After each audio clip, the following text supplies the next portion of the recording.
Thiruvananthapuram വെമ്പായത്തെ amusement പാർക്കിലുണ്ടായ അപകടം ആശങ്കയുണർത്തുന്നു.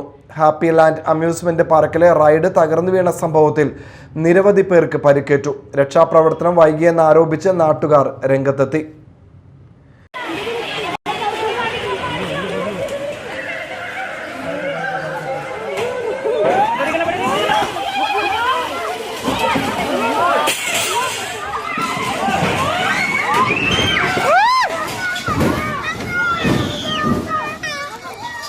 അവരെ വായ അവരെ നമ്മളെ പൊക്കിയാണ് ഇപ്പോൾ എടുത്തത്.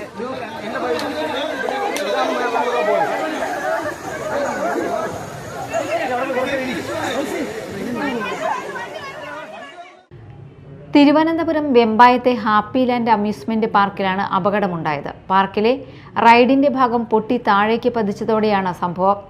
അപകട സമയത്ത് റൈഡിൽ നിരവധി പേർ ഉണ്ടായിരുന്നതായാണ് വിവരം. 26 പേരാണ് ജെൻവിൽ ഉണ്ടായിരുന്നത്. പരിക്കേറ്റവരിൽ 2 പേർ കുട്ടികളാണ്. ഒരു കുടുംബത്തിലെ 5 പേർക്കും അപകടത്തിൽ പരിക്കേറ്റു. മാലിനി, ശ്യാം ഡാനിയൽ, ഡ്രോസ്, മനോരഥി, സീമണി എന്നിവർക്കാണ് ഗുരുതരമായി പരിക്കേറ്റത്. ഇവരെ തിരുവനന്തപുരം മെഡിക്കൽ കോളേജ് ആശുപത്രിയിൽ പ്രവേശിപ്പിച്ചു.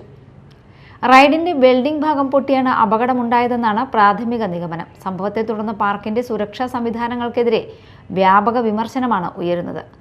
അപകടം സംഭവിച്ച മണിക്കൂറുകൾക്ക് ശേഷമാണ് രക്ഷാപ്രവർത്തനം ആരംഭിച്ചതെന്നും അപകടമുണ്ടായിട്ടും ആളുകളെ ഒഴിപ്പിക്കാത്തതായും നാട്ടുകാർ ആരോപിച്ചു. റൈഡിന്റെ പല ഭാഗങ്ങളും തുരുമ്പെടുത്ത നിലയിലായിരുന്നുവെന്നും ആംബുലൻസ് എത്താൻ വൈകിയതായും പ്രദേശവാസികൾ പറയുന്നു. പരിക്കേറ്റവരെ മാലിന്യം കൊണ്ടുപോകുന്ന വാഹനത്തിലാണ് ആശുപത്രിയിലേക്ക് മാറ്റിയതെന്ന ആരോപണവും ഉയർന്നിട്ടുണ്ട്. അതേസമയം ഹാപ്പി ലാൻഡ് അമ്യൂസ്മെന്റ് പാർക്കിന്റെ പ്രവർത്തനം താൽക്കാലികമായി നിർത്തിവെച്ചു.